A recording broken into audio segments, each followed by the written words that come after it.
that I was voting for a middle-class person. And the proof is, has Obama come to any of your homes? Has he called you on the phone? Hey, how you doing? Just checking with the average American to see how they're doing. And remember, we talked about this elite theory aspect. Elites try to pretend like they care about the public, and they want to identify with the public. President Bush did this. John Kerry did this. Those people both had nearly half a billion dollars in wealth. And they all both tried, oh, I'm just like the average Joe. Yeah, sure. Mitt Romney's trying to do this right now. Remember what those of you, what did he say the other day that was so upsetting, and then he backtracked on it? Because he was born into wealth. And I'm sure that's nice, but let me tell you something. The American public is not going to like you. You can call it jealousy all you want, but does the American public like spoiled, rotten brats like Paris Hilton? Do you like trust fund people who get money handed to them? I teach at one school. The tuition is very expensive. My car is the least expensive car in the lot. Students drive by in $70,000 cars. You think you're going to listen to me? The one thing is I can use the grades. You can have all the money you want. You're going to buy grades from me. I'm going to enjoy this semester truly showing these people that their money means nothing to me. Okay. Now, some of them are very good students and they put in work, and I'm not going to sit here and say that they shouldn't be driving these cars. But it's a different world, isn't it? To some extent. Okay. So, let's break this down. So, if wealth and income, for example, is one of the elements of class. What are some of the other elements of class? What does social class mean? What are some of the other stuff that identifies your class? This is a symbolic interactionist approach very much. How do you project or not project or hide or expose your class level? How does it come out in the things you do? What are some of the things that you look at where you can determine someone's class? Clothing? Who said that? You? Okay. Very good. How does clothing tell people what your class is? Because I've seen Bill Gates walk around in jeans. That's why the point I made about Zuckerberg. I'm not criticizing him for not being upper class. It's actually probably one of the more attractive features about his personality. But again, how many times have you seen some of these .com people like Sergey Brin, who did Google? How many times do you see them in a three-piece suit with a tie up to here? Right? Does that happen often? So some of these things are up in the air nowadays, right? These standards. But in general, how does a lower class person dress? Like me? Yes, I thought it was funny. How does a lower class person dress? Regular clothes. What's regular mean? I don't know what that word means. Like somewhere underneath $100. Be more specific. Where are you talking about where they would be buying their clothes? Like the mall and stuff. Well, only poor people going to the mall very often. We're not wearing like Brooks Brothers. Okay, so there's things they wouldn't be wearing, but what would they be wearing? Where would they go get clothes? Where would a poor person? Walmart. Yeah. Yeah. And would they be brand name, like Nike swooshes on the shirt and stuff like that? No. Do you think that this is the way people want to project themselves? Do you think that this causes sometimes shame and embarrassment and self-consciousness for poor people? Let me put it into a frame where most of you just got out of. How important are clothes and how you express yourself in high school? Kind of like defines who you are. How I'm using. So if you're wearing junky clothes from Walmart and Target, are you going to have a lot of girlfriend or boyfriends? You're going to have a lot of friends? So there are serious ramifications for even looking that way. Are there some groups of people who are somewhat wealthy or middle class, but they deliberately dress down to upset people? To make a statement? What do you mean? I don't know, a lot of celebrities do that. Like they wear like slobby clothes. I've seen Brad Pitt look completely unshaven and disgusting with ripped clothes and all this other stuff. Now part of it is some of them grew up in very questionable class environments. And a lot of it though is celebrities have a sort of a right to do these types of despicable things. Like a celebrity gets arrested for doing drugs, it's not a big deal. The president gets arrested for doing drugs, you're going down. You know, or even Elliot Spitzer, he gets arrested for hookers. Charlie Sheen went to like 25,000 hookers. You know, I mean, I'm exaggerating, but he went to hookers left and right. He didn't even he wrecked a hotel room at the Plaza and still didn't even get arrested. So for celebrities, they're somewhat like that. I'm trying to think of some What are some cliques? Do you know what that means, cliques? Is that a form of class in high school? What's a clique, and what's that have to do with class? Is that related to class in high school? What's a clique in high school? Who you associate with, a certain group of people. And how is that related to class on any level? I think it's parallel to it. So a clique. So are all cliques equal in their power and influence? What are the cliques that people want to be in? It's been a while since it's been in high school, but it probably hasn't changed too much. Like let me tell you the cliques that was in my high school. We had the preps, who would dress in like sweaters and stuff, even if it was 68 degrees outside. And they always was concerned about they would, like this little polo thing here. They would say something about this. That would be important for them to have this little polo. I like these shirts because they're comfortable. If you notice, I wear these things a lot. I like them because they're comfortable. And I don't like shirts that go. I'm like Dwight. I don't like shirt from the office. I don't like shirts that go down my. I can't stand it. Then I'm playing with it all day. But they'd be concerned about that. And this ain't enough. They have to get the most expensive polo shirt, right? The one with the big horse on it, right? Or just one of those double knit shirts, or polo pants, or Brooks Brothers, or even better, even more expensive stuff, right? If you go down to Tanger Outlet, you can see all of these organizations, all the True Religion jeans, which I find are interesting, because do True Religion jeans look upper class? No, they look all trashed out. They look like somebody dragged them behind their truck on a chain, don't they? How much do they cost, though?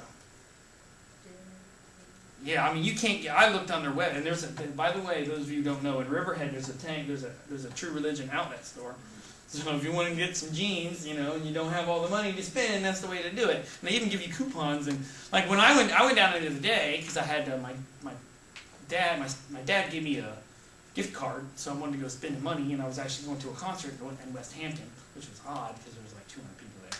Anyway, and I went down there, and you go down there and get these True Religion jeans and make it look like that you're a really wealthy person, when in reality you're not. And the key for jeans nowadays is the thing on the pocket, the symbol on the pocket. Okay. And I never knew this. Izod sells jeans. You learn new things every day. They're probably made in the Philippines, or I saw something the other day that said HO in the Philippines, which means it was, or actually it was no. It was HO. It said HO in Egypt, which is, it was manufactured in Egypt, but it was imported from Mexico because the tag they had on it was in Spanish. That's how weird products get in this country. But in general, so you had the preps, and again, they were really concerned about their cars. And for some reason, when I was in high school in the late 80s, people were really concerned about putting stuff in their hair that made it like harder than brick. Like that was a cool thing to do, to have junk in your hair. Like, and if you didn't, there was something wrong with you. Or it was also wrong to have any kind of facial hair if you were a prep. No beards, no mustaches, no goatees, no sideburns, none of that. And to make sure you had your hair cut real short and all that stuff, because you didn't want to be confused for the other types of cliques. Now, some of the other cliques that overlapped with the preps were the jocks. Some jocks were preps, and some preps were jocks, but there were a lot of jocks that weren't. Especially for some reason, the offensive linemen on the football team had no interest in dressing well. I'm not sure why. Maybe they couldn't find suits that fit them because they're pretty big people. I have to say, like, as far as sports teams, the ones that had the highest level of preps in it, probably the football team, just because it's so prominent, was, but the baseball team had a lot of preppy people, whereas the basketball team wasn't about preps. That was much more of a kind of an underground kind of punk. I mean, not punk thing, but it certainly was about. Basketball players, I think, saw themselves as sort of hard and sort of outside the mainstream, which I find funny because the sport's not actually. I mean, it is a contact sport, there's no doubt about it. But many of the basketball players were also on the football team, and vice versa. Then you had people like the various people, like the nerds and the dweebs, right? Which the dorks wore their pants up to here, and literally some of them wore pocket protectors and tape on their glasses, and some of them you got the impression that the word shower wasn't in their vocabulary. And some of the nerds were actually also what we called scrubs, or punks, people who didn't wash their clothes. They stunk like cigarettes constantly. You probably guessed they were taking drugs. They did disruptive things like pulling fire alarms or smoking in the hallways, and all kinds of. They would sell drugs right out in the open. And then there was a very large group of people who didn't really sort of fit into any of those things. Maybe what you were saying, the normies, or the average people, right? That didn't want to be part of this garbage, and they sort of floated in and out of, maybe someday they'd hang out with the nerds, someday they'd hang out with the jocks. There were also sort of like, there were the nerds that were sort of, like, they were dweebs in the sense of that they were nerdy looking, but they weren't smart. And then there were the other people who, and many preps were also kind of nerds. And then there were other people who dressed right and behaved themselves, and they were very smart, so they didn't fit in necessarily with the nerd crowd. And a lot of people made, if you did get good grades in class, you didn't want to be part of the nerd clique. It was like a hierarchy. The preps were up here, and they were usually the good-looking people, and that's where the homecoming queen and the king and stuff came from. And then the jocks were right either side next to them or right below it. And then you had the punk rockers and like the jean jacket crew and stuff who would kick your ass if you looked at them funny or made fun of them. And then the nerds and the dweebs and everybody else were down at the bottom. And if you were down at the bottom, nobody gave a crap about you in school. I mean, only the teachers probably paid attention to you. And if you were part of one of these lower groups, you had less friends. You had less dates. You were repeatedly made fun of or sometimes bullied and picked on. So this had real ramifications. Now, how was that? Is that different or similar to what you students had seen in your high school? So share with me. This is a different environment. That was Columbus, Ohio. This is not Columbus, Ohio. That was also a school of 3,200 people. So it was easy. In the school of 3,200 people, it's much easier not to belong to a clique or to move in and out. So somebody give me an idea what it was like in your high school. I think like you have the same like high school or whatever, but like It's fascinating that this was 20 years ago when I was in high school. But I think like everybody was popular with their own friends, so like if you didn't feel like left out if you weren't in certain places. So even though some cliques were looked upon by other cliques as bad and I don't want to be with you, the clique itself provided a support mechanism for people who maybe felt out of the ordinary. And there were always the loners, right? And if you remember the Columbine shooting, they said those kids that did that stuff were like they had this trench coat mafia and they were loners and there was only 4 or 5 of them. And I would assume that they were probably bullied and they were probably treated like crap, and it probably is what led to them thinking that they had to act out against these people. And supposedly they went and targeted the preps and the jocks and some of these people who they thought were a threat. So it's interesting that both they can provide support, but here's a question I think with social groupings, because then it gets into our primary thing. Was the division created by cliques worse than the unity created by cliques in the support and security? Meaning, were they on the whole a net negative to the school, at your school, or were they a positive? Did they help people give a sense of people an identity and know where they belong? What do you think if you were weighing on a scale? What's worse, the division or the unity that? Or is the unity better? Is it worth it? Is it worth the risk of having division? I was just gonna say like if you look at people like that in a clique, and like you look at other people who hang out and whatever you want to call it a clique, it's like you're wasting your time. It's like, what are you even doing? It's like, so you're saying just even classifying people is a waste of time? It's a waste of like effort to like identify. Because if you've got friends, you got friends. Who cares? Yeah. Right? Like unless most people will tell you, most sociologists will tell you, if you have a group of more than 4 or 5 people, it's going to get out of control. It's no longer a friendship group. It's a gang. I mean, not a gang in the sense of like a street gang, but it's basically it's a group now, not a circle of friends. That's why people who look at Facebook, sociologists who look at Facebook, go, "There's no way you have 3,000 friends. You're lucky to have 4." I don't know if they spoke to 3,000 people in their whole life. Right, I mean, come on. I mean, I see 3,000 people when I go to Times Square. I don't say hi to every one of them. And if I did, I wouldn't consider them my friends, but on Facebook, if you friend somebody. So I think what's interesting, and I'm going to write some stuff about this, the definition of the word friend has changed so much over time. But there are classifications, right?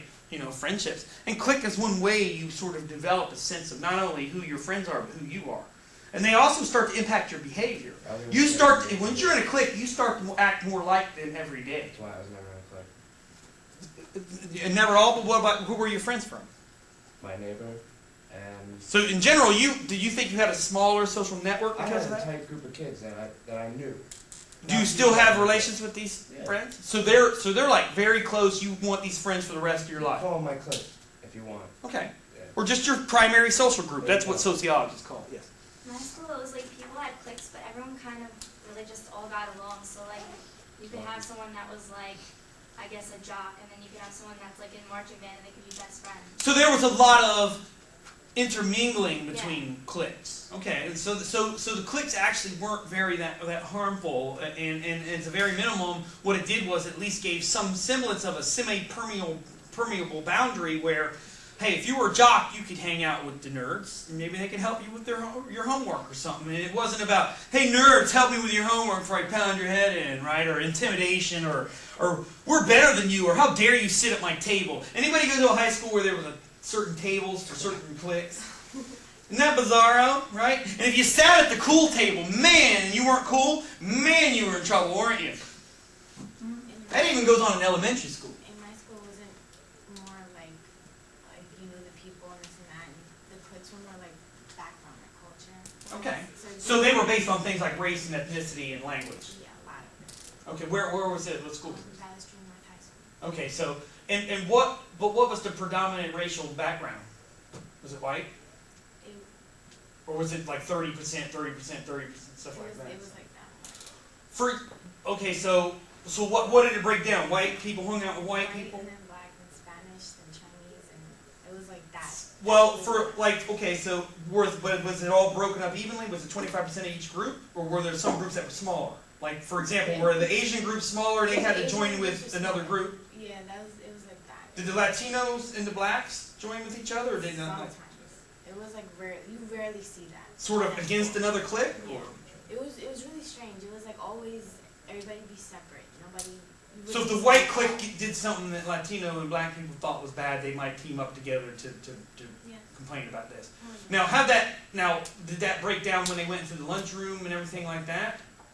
Well, people didn't really drift off to different parts. They just stayed within there. So there were no jock cliques. No.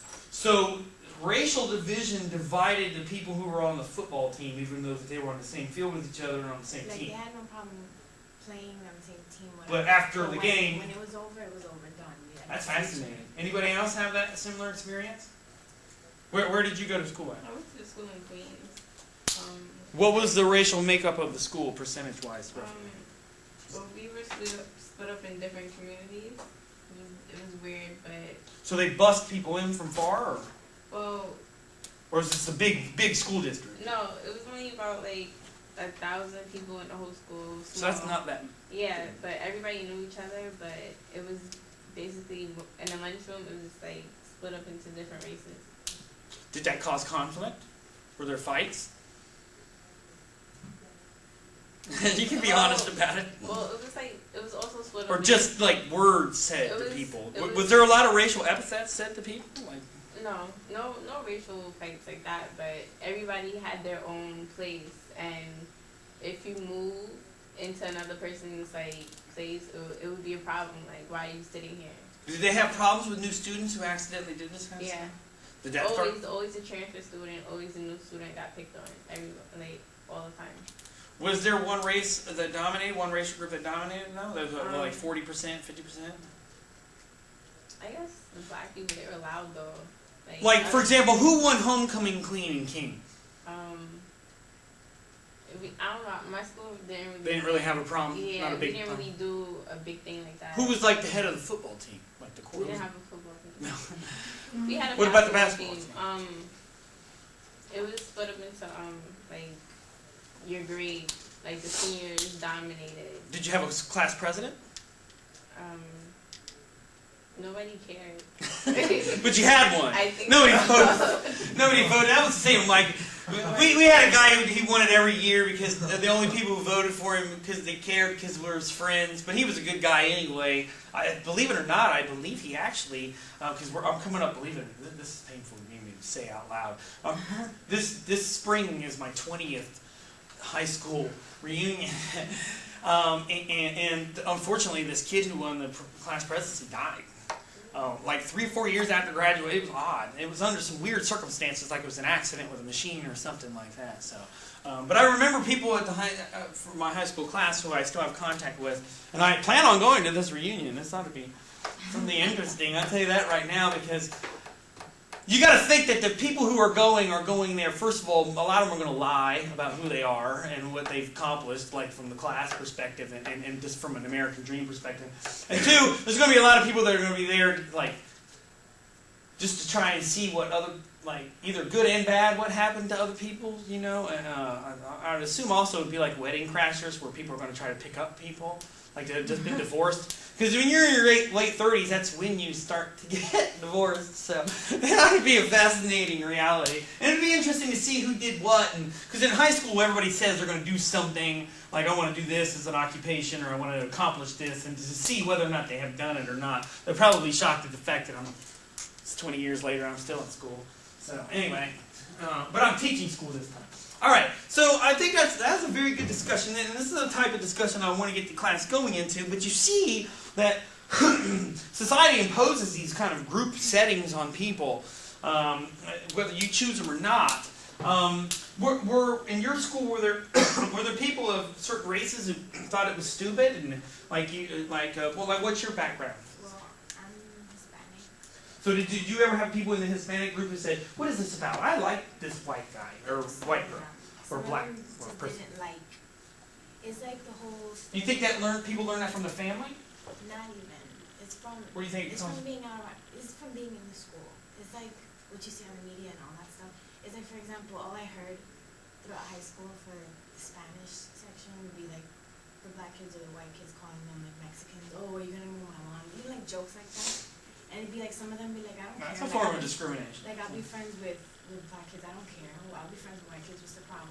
But if your other Latino friend, the Hispanic people saw that. Some of them that's just like, I don't want to mix in that. I don't know. I don't want to be picked on. I want to be. What were the ramifications, though, if you were to date somebody outside of your racial clique?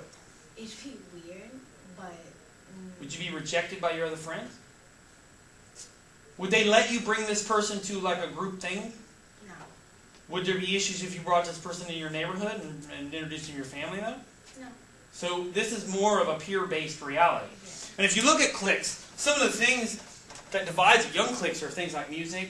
Did the different cliques listen to different music? Was that a big argumentation? Yeah, it was one of them. Right? Clothes is another one as well. Okay? You know, whatever celebrities you like. All this stuff. Language is a big part of it. Right? And especially for you, right? I mean, in the lunchroom, did Hispanic people really speak English that much? Did the other cliques think, well, they're talking about us? But you want to know something with that entire thing? I would always be moving table to table. I don't care if they didn't like me or not. I knew those people within that group, so I don't care. I'd go anywhere I want. But it'd be awkward because they would ask me, what are they talking about? Because I hear them talking another language. And it's always like that. Now, you said there was a group of Asian people. Were they a smaller group? They were really small. So how did they protect themselves from being bothered by the other larger groups? They stayed away from the areas that all these groups were. Did they speak in their own languages too?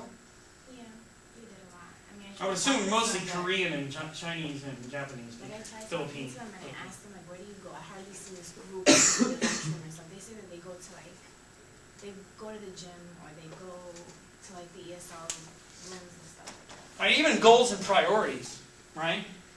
I bet you that the teachers broke people down not only by race but grade point average and stuff like that. That certain racial groups did better at certain subjects than others, things like that. And everybody knows all the stereotypes, particularly that are placed upon Asians, that they're great at math. And if you're Asian and you're not good at math, it's like, and obviously there's assumptions about African Americans that they're great at basketball, right? And I've met plenty of African Americans who can't play basketball, okay? And just as many white people who could, or Hispanic people as well, or Hispanic people who play football. Like if you look at it, one of the things that like these cliques do, how many Hispanic professional football players are there? Mark Sanchez? That's about it, isn't it? I mean, big time names. Tony Gonzalez. Right, there are a few, right? No doubt about it. But in general, you know, yeah, most Hispanic people play baseball and things like that. You know, you will see basketball as well. A lot of Puerto Rican people play basketball, Argentine people, and all that other stuff. What happened when there was a prom or some group function? Separate. But that's the thing. What happened to the prom queen and king? Did they have one? We And didn't have that. We had homecoming king. what happened? Who won that? Was that a fight? Was that a battle? It was a joke. My entire grade took it as a joke. So they voted for somebody that was King unattractive, or Prom King was a Chinese kid, and they did that to make fun of They you? did it on purpose. They did it on purpose. Did he get the joke? No, he didn't. That's kind of sad, isn't it? It bothered me a lot, but what can I do? I'm only one person. So it was sort of like, hey, let's vote for that guy. And that's exactly what Because it he'll laugh at me. What about class president? It was a girl that everybody liked. This random girl, I just don't remember her. What happened in class? How did the teachers deal with this? Or did they? Like group-wise? Like in class, when they were asking for people to volunteer, you have people of multiple racial backgrounds. What happened? Conflict? Not really. Where there's a lot of racial epithets or language, people calling each other names, fights. Yeah, there was a lot of that in school. A lot of it. Did you ever get on YouTube? Oh no, there actually was a couple and they had to take it down because the principal found out. See? Yeah. So you're starting to see that class starts very early. And I'll tell you right now that social psychologists have done studies that show that 7- and 8-year-olds are aware of class. 4- and 5-year-olds are already aware of racial differences and know it. They know racial stereotypes. They know all these things. Okay? But let's go back to our wealth versus income and wealth and income versus social class. What else besides clothing? I put some of it on the board over there already. What else? What else identifies you? House. Yep. So that's a big one. What else? Cars. Yep. So in general, things like possessions. What else? Neighborhood. All right. Now, in the past, this characteristic used to be closely tied in with class. Why? How were particularly African Americans treated in the history of the United States? Like full citizens? Were they given opportunities to go to law school, medical school, and run for president? So race used to be. Is it still connected with class? Because Kobe Bryant looks pretty rich to me. Is it still connected to class? People still look like that. I think so, and I think if you look at the statistics, though, who has the highest rates of poverty in the United States? Which two racial groups? It's pretty clear. It's off the charts, actually. This group, if you look at certain segments of the group, are 4 times higher rate of poverty than white Americans. If you look at the statistics, African Americans and Latinos have the highest rates of poverty. Okay, part of it has to do with educational attainment. Some racist people try to use that as a "see, I told you" kind of crap. And what's interesting as well is some Asian groups have lower levels of poverty than white people. And lower levels of divorce too. So race does interact, but here's the thing. I don't want to give you the impression that it's like a one-for-one thing. It is a very complex relationship. Go to West Virginia. You're not going to find poor black people there. You're going to find poor white people. I mean, there are poor black people there, but I'll tell you right now, go to West Virginia. And go to rural Pennsylvania. There's poor white people. And the problem is, we get this impression that if you're this race, the likelihood of you being poor or wealthy is this way. Like for me, I grew up really pretty poor, basically lower class. Most people won't admit this. When I go places, people assume I've been privileged. They assume I've had things handed to me. And maybe they have. Maybe they have. I'll tell you right now, when I walk into a store, nobody follows me thinking I'm going to steal something. Even though I probably could get away with it because they're not following me around. When I go to the airport, do you think people frisk me? Look at me. Do I look like a threat? According to the TSA? But guess what? That's probably exactly who's going to do something like Tim. You ever seen pictures of Timothy McVeigh? He just looks like some average white guy with a crew cut, doesn't he? Behind that face, right? The madness. What are some other things here, though? Besides race. So we'll get away from race. And we can even, gender was an element, too, that decided class, didn't it? Right? What else? What about this one? What's that got to do with class? Or does it? Like the way you speak, you present yourself. Yeah, not only just that whether or not you speak English or not, which is a big deal, especially for Hispanic Like if people. you like write a poem or something, the way you talk is not. Yeah, like do you say, I ain't going in the store, or, do you hack your words up? Do you not enunciate your language properly? And even in the United States, we have this idea of the posh accent. This is the way you're supposed to properly speak English, animals. You know, like the pompous guy calling people disgusting animals because they can't speak English right. I know this crazy person that randomly just developed like an accent like that. That's actually a Really? disorder. That's actually a disorder that they've recognized. Really? That you get hit in the head and somehow you start talking with a British accent or an Australian accent or something like that. So, what's interestingly is that this breaks down. It's not just do you have a hickish accent or do you speak proper English. In the South, if you're upper class, you talk a different kind of like Southern. And especially if you're from Virginia, you talk more of an aristocratic kind of Southernly, like almost like a Southernly gentleman. So you have offended me, that kind of stuff like that. Whereas if you're from Arkansas, man, we're just gonna go down to the store for 5 minutes, you know, get some food for the ostrich or whatever hell these people have in their yards. It's always some weird animal, isn't it? Or this, like, anybody ever seen Jeff Foxworthy? So you might be a redneck. He's sitting there describing, like, if you have a rusted out car in the front of your yard, you might be a redneck.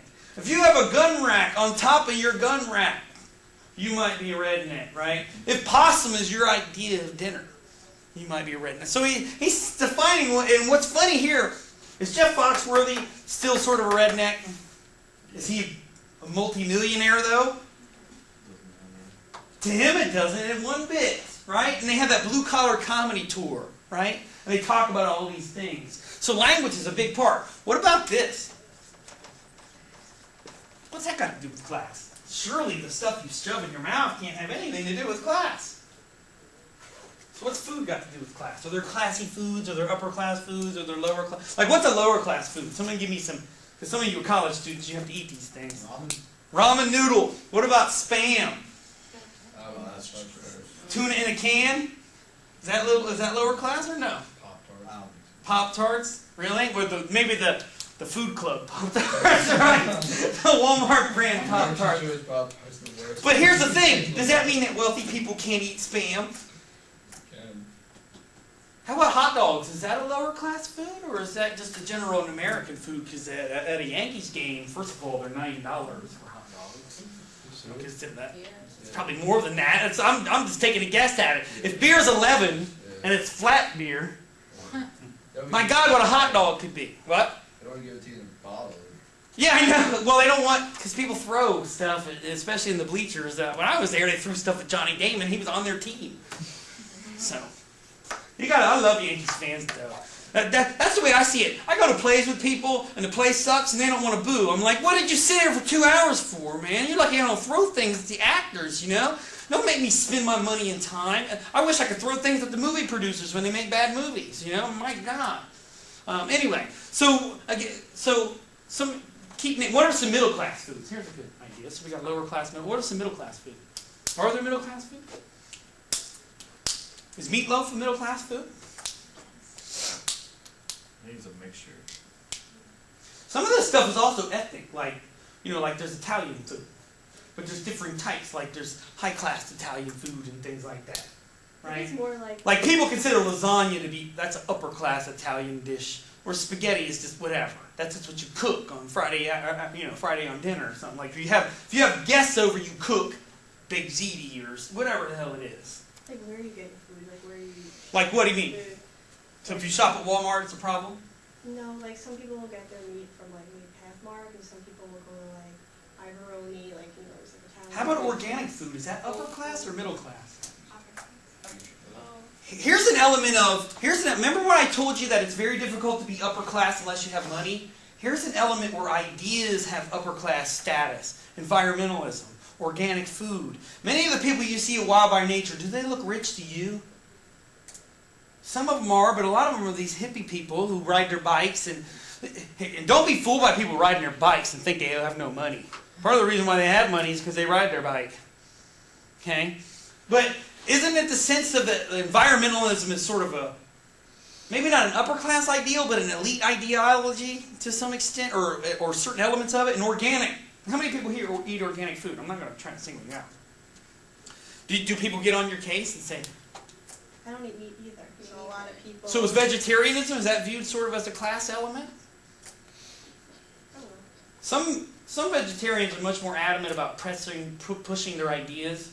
and criticizing people, and I think that people get No in. knowledge. Yeah, I think those are the people that probably they not only look at themselves like they're elitist. Not all vegetarians are like this, but some select one, the vegans especially. Like they look at the rest of the world with contempt. That I'm not involved in murdering animals or eating laced meat with God knows what hormones and things in it. And I'm better than you. Even though you got more money than me, I'm better than you because I eat organic or I eat vegan or I protect the environment or I work for Earth First or something like that. So there are elements where you can have no money and yet be somewhat upper class. I'm not like singling out like vegans or nothing, but like, people who do that kind of stuff. Like, You mean that push their ideas? not even that, but push it in the way where they're saying, "Oh, I would I'm never-" better than you. It's like if you believe it wholeheartedly is one thing, but it's just like an excuse to define. It's similar. I would say similar with religion. There's people who practice their religion quietly, and they don't bother. If the issue comes up, they'll discuss it. And then there's other people who are much more adamant, and they'll hand out flyers. And then there are people who think that if you are not their religion, you're going to hell, and there's nothing in the world you can do about it. And if I get the chance, I'm going to kick you out of my neighborhood, and you should leave my country. And if you're an atheist, damn it, man. Why don't you just worship Satan while you're at it, right? Like there's varying degrees of kind of zealotry. And I think what you're speaking is that there are a certain percentage of vegans out there that are just zealots. And that their reason why they're vegan is because they don't like society. It has very little to do with the fact that, at least in their mind, or in the minds of other people. And again, I have a lot to make you guys understand that I'm not having a crusade against veganism. Most of my friends, or I wouldn't say most, but a fair amount of them are vegetarian. Some of them actually went the other way. I had a friend named Lou. He was a vegetarian. He found it just too hard to deal with it. So he started eating meat, and he came to a cookout with us, and he didn't even know how to eat a chicken wing. We had to show him how to do it. He's like, I don't know how you hold this and eat this thing. So, but again, he's an example of somebody who was clearly not an elitist. But again, some people tie themselves to these ideas. Okay? What else besides food? I think you guys are missing something very fundamental here. What you drink? Okay, that's part of it. So food and drink. I think you guys are missing something very fundamental though. School. That's a good one. School's part of it. Yeah, go I ahead. think you mentioned it before, but style. What do you mean? It's like how you dress. Maybe even way you do your hair and all that other stuff. Like for example, if you're from the South, having a big crazy beard down here is no big deal, is it? Yeah. You do that though in the halls of business, or you're a Yankee baseball player, you're not going to get away with that stuff. That's looked at like scraggy and disgusting. You know, if you live in Montana and you look like a mountain man, that's not a big deal. If you live in Connecticut, in Fairfield, Connecticut, you look like a mountain man, people are going to think you're homeless. Aren't they to some extent? What about occupation? What role does occupation play in class? Is it like the main arbiter of class? Like for example, garbage men make a lot of money. And Are they high class? It's hard to be high class when you smell like rotten garbage, isn't it? And I'll tell you right now, does anybody know anybody who's in the salvation industry? You stink for, it never comes off. It's like, you ever smell that stale, moldy water, like sitting, like sewer water? That stink is in your body. And the reason why I know that, first of all, I've talked to these people, and also when I worked at McDonald's for 40 hours a week, after a while, the smell of hamburger starts to come out of your pores when you sweat. I'm not kidding you. So everybody knows it. And when you're on the bus, everybody smells you. Some people like it. Dogs definitely like it. They like to follow you around. Okay, so what are some high-class occupations? Somebody name me some high-class occupations. Sorry, what? Doctor. Doctor, definitely. Not only in the sense, doctor, not only in the sense of income. So there are two elements here. One is income, and the other is prestige or power. You know, power positioning in society. So not only are doctors and other element, they're well educated, right? They have an intimate knowledge of something that most people don't understand, their body. So they're looked upon by many people as like sort of like pseudo saviors, like saviors that if you got something wrong with you. And I'll tell you right now, I'm sure most of you've heard this. If you've had a family member that was sick, that doctor's a miracle worker, right? I'm not kidding you. Other people are like, man, that doctor left a sponge inside of me and I almost died. Hack! I'm going to join these Christian Scientists tomorrow, right? My aunt, they left a sponge inside of her. I'm like, how the hell? Those of you who are in doctors, you know what they do? They have a tray. They count the things on the tray before they do the surgery, and then before they close you up, they count it again. What, you can't count to 14? There's been other incidences where They cut the wrong leg off. Get a marker, dude. Put an X on the leg that's supposed to go. I mean, my God. I mean, even mechanics don't make mistakes like that, and they're not even half as trained. But back to this thing of doctor, if you look at Gallup poll dating, doctors are on the top of the list of most well-respected professions. Like 85% of the American public has a positive view. And part of it also has to do with shows like House and ER, although Scrubs probably didn't help. Right? Those of you who've seen the show, you know exactly what I'm talking about. But also prestige and power, that people trust doctors. That doctors seem more rational than other people. They seem more respectful than other people. But in reality, we know that's not the case. Right? That people are people. Whether you're the governor of New York and you're sleeping with hookers, or whether you're a doctor and you're poisoning people because you don't know what you're doing. Okay, what are some other jobs? Lawyer. Also, this feeds into another one. Well, also that, a politician. Most lawyers are politicians. Most politicians are lawyers. Judge is another one. What are some other ones? I think Supreme Court Justice was number 2 on the list. Wait, I think there was a chart, I swear. There was actually a chart. Let me get this on. My friend's dad, he actually really made my mom mad. He said I have so much money that I don't know what to do with it. He can give it to me. One night they were out. Like, who says that? You don't say that. That's somebody who does. So here's the list on page 98. That's just somebody who not only is bragging, but also sort of. That's also somebody, though, that somebody like that, I would be confident that they would eventually give their money away. That kind of a statement partly is narcissistic, but I would also say that that's a statement of somebody who has realized that they don't. The money they got, they thought they needed, now they know they don't. And I think that's part of guilt, too. There's a little bit of guilt in that statement. They have a lot of money, but I'd say they're probably, a lot of them are very miserable. What? $50 million. I'd take 4. I frankly take $500,000. I'll take 50,000 as far as I'm concerned. But I'm just saying, if someone said, okay, how much would you like to have for the rest of your life so you can retire? I would say it'd be about 20 or 30 mil, don't you think? That most Americans want about that? Or at least 10 or something like that. And I think anything above that, most middle-class Americans would feel guilty about having that. And what do you think most middle-class Americans would do with that money? Charity. Yep. Or something. No, I wouldn't do it. Build a hospital wing, give money to an orphanage, start some kind of scholarship program. You see this all the time, right? And I'm not saying wealthy people don't do that, because but usually people who are born into wealth don't do these types of things. I don't know why. You don't see Donald Trump's daughter's not going to do a lot of this stuff. Paris Hilton's not giving her money away. Bill Gates, on the other hand, who even though he went to Harvard was he was still middle class or upper middle class, he's given away $30 billion. That ain't some little thing, is it? And again, I'm not saying that upper class people don't do those types of things, but I think the average American, once you reach a certain level of income, it's like enough's enough. And I think especially many people who are devout Christians, wealth is seen as a detriment to your spiritual development, and therefore to have too much money is almost a sin.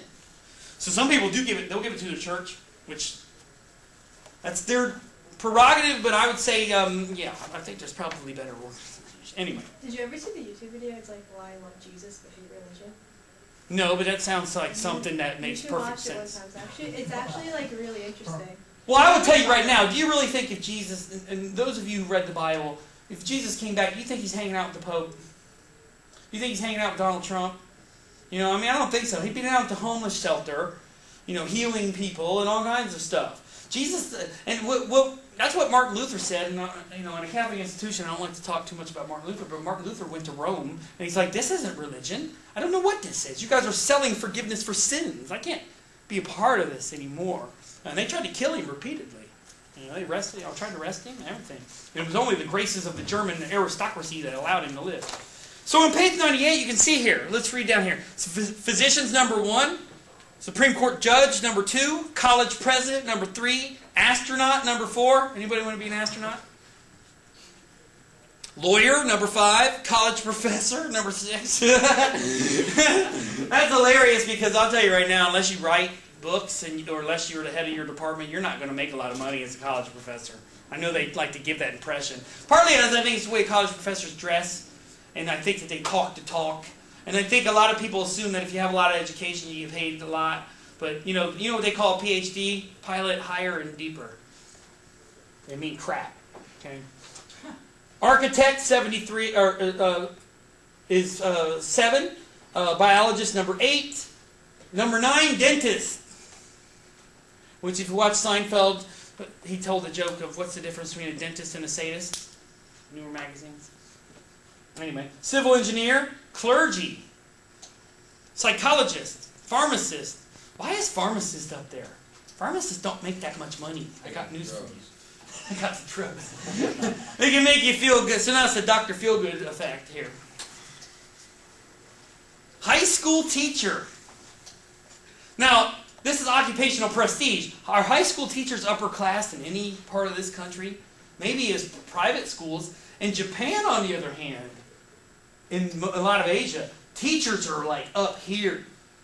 Okay, they get as much respect as the prime minister and stuff. Maybe not in the money, but I'll tell you right now, Japanese teachers get paid a hell of a lot more than American teachers. And that's the way it is in a lot of the rest of the world. Okay?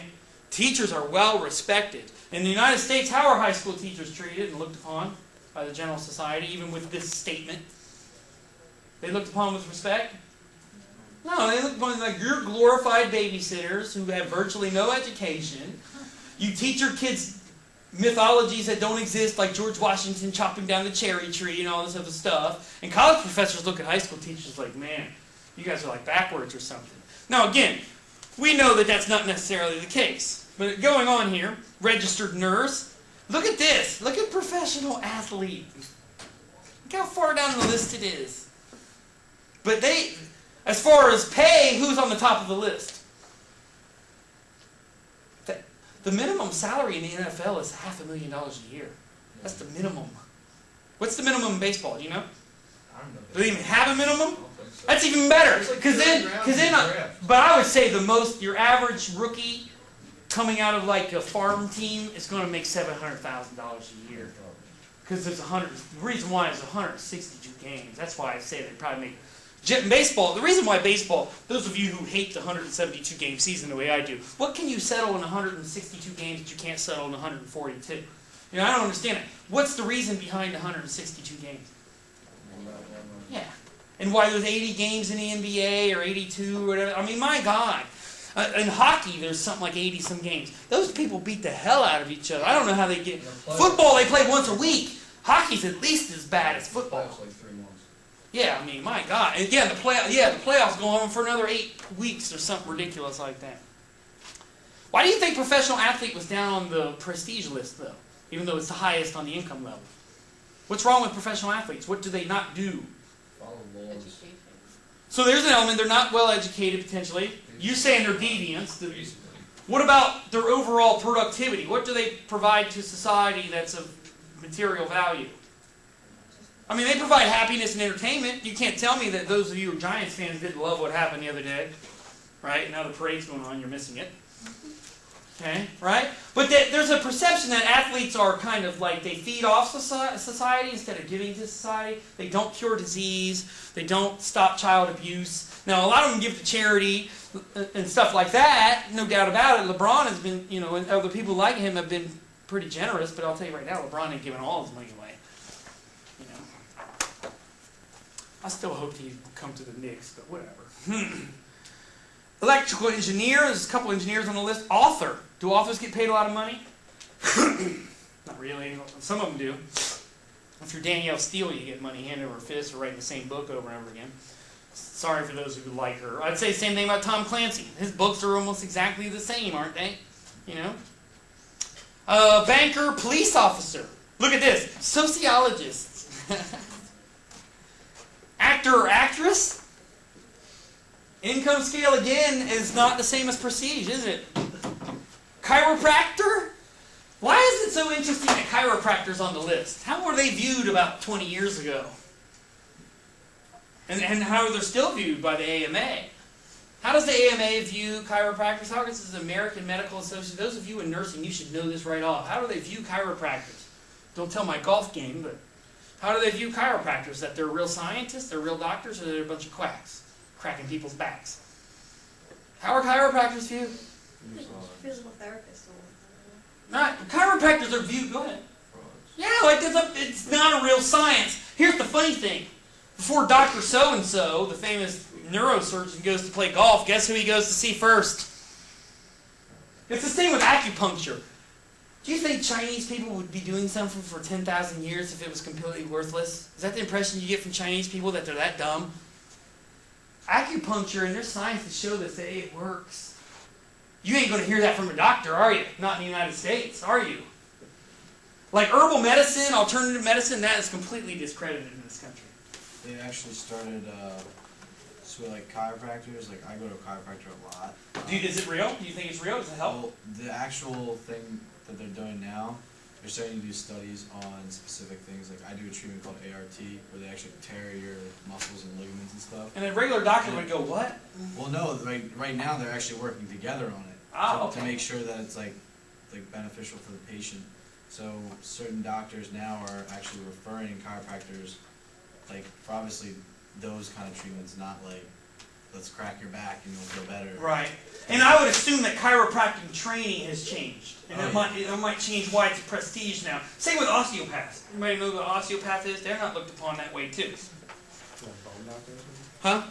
Oh, osteopaths are, well, they use, osteopaths are somewhat holistic in the sense that they look at the entire person, but they do use like elements of like your bones and all kinds of things. I can't describe exactly what they do, but they do different types of treatments. There's also people who are like in hypnotic therapy, where they think they can cure your body through hypnosis. These things are all considered to be somewhat unproductive and out of the mainstream. Now, for a definition of social class, you can see on page 93. I'm not going to sit there and read it. But if you want a breakdown of the class structure and income, that's on page 102. Let me show it to the camera.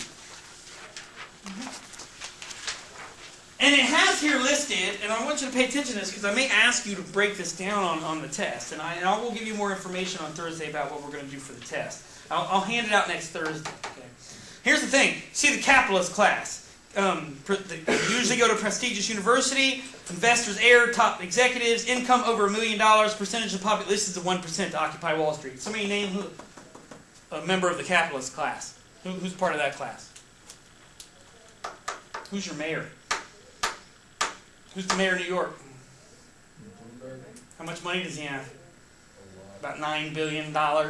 Is he a capitalist elite class? How about Donald Trump? How about the president? Did he go to the prestigious university?